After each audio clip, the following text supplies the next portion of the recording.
El sistema nervioso, partes y funciones. La organización del sistema nervioso se divide en dos grandes grupos, el sistema nervioso central y el sistema nervioso periférico. El sistema nervioso central actúa como centro de control y elaboración de respuestas frente a estímulos del medio externo e interno. El sistema nervioso periférico está formado por receptores sensoriales y nervios, que pueden ser sensitivos y motores. Asimismo, actúa como líneas de comunicación hacia y desde el sistema central. Ahora miraremos los componentes del sistema nervioso central. Como primer punto tenemos a la médula espinal. Esta recibe información sensitiva de la piel, articulaciones y músculos del tronco y extremidades. Esta se divide en la sustancia gris, la cual se divide en astas anteriores y astas posteriores, y la sustancia blanca. Esta está constituida por vías longitudinales de axones mielénicos que forman las vías ascendentes a través de las cuales la información sensitiva llega al encéfalo, y las vías descendentes portadoras de las órdenes motoras y las influencias reguladoras. El encéfalo, que está compuesto por 6 regiones. Comenzamos con el bulbo raquídeo. El bulbo raquídeo es la extensión rostral directa de la médula espinal y se aparece a ella en su organización y función. Sus grupos neuronales participan en la regulación de la presión arterial y la respiración. Asimismo, forma parte de los primeros relevos que participan en el gusto, el oído y el mantenimiento del equilibrio. La protuberancia. Esta está situada rostralmente al bulbo raquídeo. Contiene un gran número de grupos neuronales, sus nucleolos protuberanciales, en los que hacen relevo la información sobre el movimiento y la sensibilidad transmitida desde la corteza cerebral al cerebelo. Contiene estructuras que participan en la respiración, el gusto y el sueño. Seguimos con el mesencéfalo. Es la parte más pequeña del tronco encefálico. Sus neuronas establecen vínculos importantes entre los componentes de los sistemas motores, el cerebelo y los ganglios basales y los hemisferios cerebrales. Contiene también componentes de los sistemas auditivo y visual. Seguimos con el cerebelo. El cerebelo contiene un número mayor de neuronas que cualquier otro. Su superficie está dividida en varios lóbulos, separados por cisuras netamente visibles.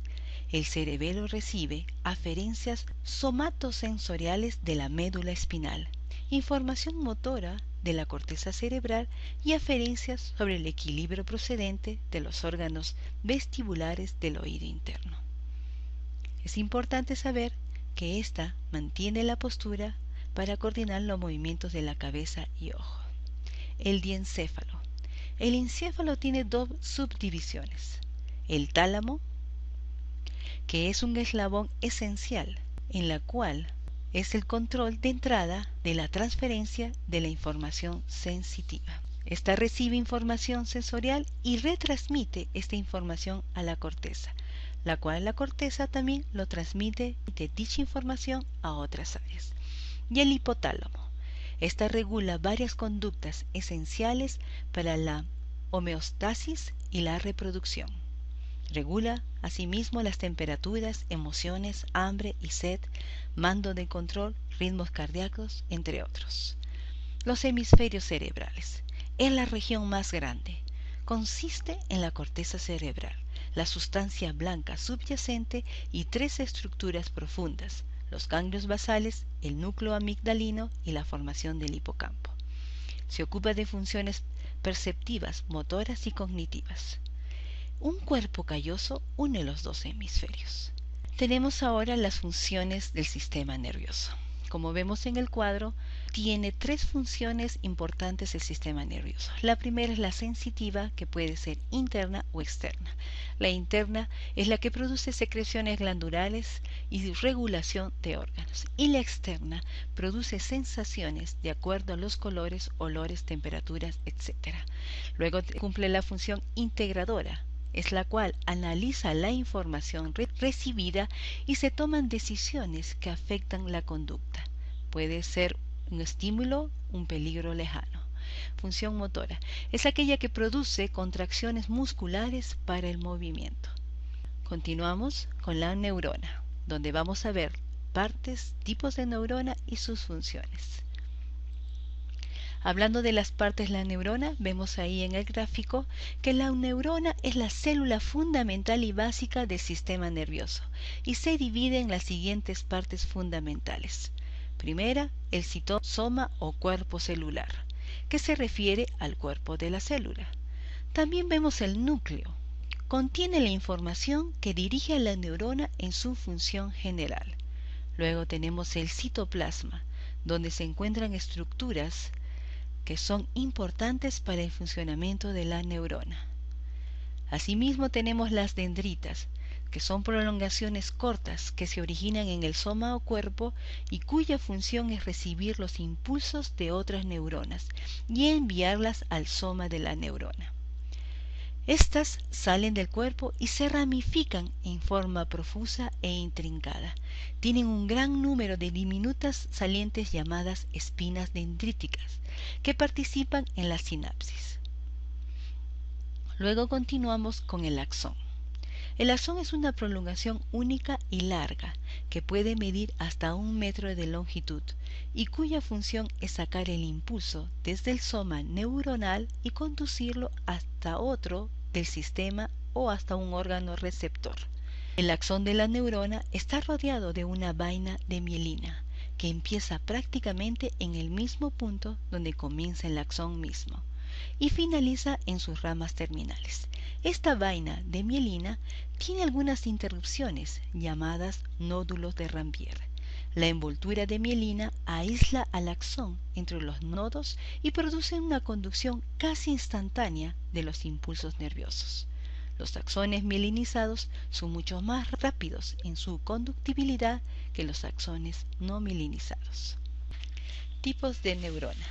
Según la cantidad de prolongaciones que tengan las neuronas, estas se clasifican en unipolares, que tienen una sola proyección y esta se ramifica en 2 prolongaciones, una de las cuales funciona como axón, mientras que la otra recibe señales y funciona como dendrita.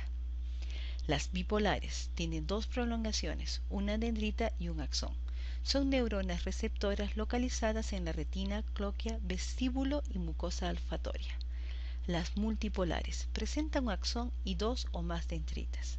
Un ejemplo característico son las neuronas motoras del asta ventral de la médula espinal. Según las funciones, las neuronas se pueden clasificar en 3 categorías. Las neuronas sensitivas o aferentes, que transmiten impulsos desde la periferia hacia el sistema nervioso. Estas pueden ser neuronas aferentes somáticas, que se encargan de conducir estímulos como el dolor, temperatura, tacto y presión, o las aferentes viscerales, que conducen estímulos provenientes de las vísceras, glándulas y vasos sanguíneos. Luego tenemos las neuronas motoras eferentes, que conducen impulsos desde el sistema nervioso central hacia las células efectoras. Al igual que las sensitivas, existen neuronas eferentes somáticas y eferentes viscerales. Las primeras se encargan de enviar estímulos hacia los músculos esqueléticos, mientras que las segundas transmiten impulsos involuntarios al músculo liso y glándulas. Por último tenemos a las interneuronas. Estas conectan unas neuronas con otras y son las más abundantes, ya que representan hasta el 90% de todas las células. ¿Cuáles son las funciones de las neuronas? Cada neurona debe realizar 4 funciones. La primera es recibir información del medio interno, externo y de otras neuronas. La segunda es integrar la información recibida y producir una señal de respuesta. Tercera función, conducir la señal a su terminación. Y por último, la función de transmitir a otras neuronas, glándulas o músculos. La sinaptogénesis es la formación de la sinapsis, que es producida en cantidad en el desarrollo temprano del cerebro.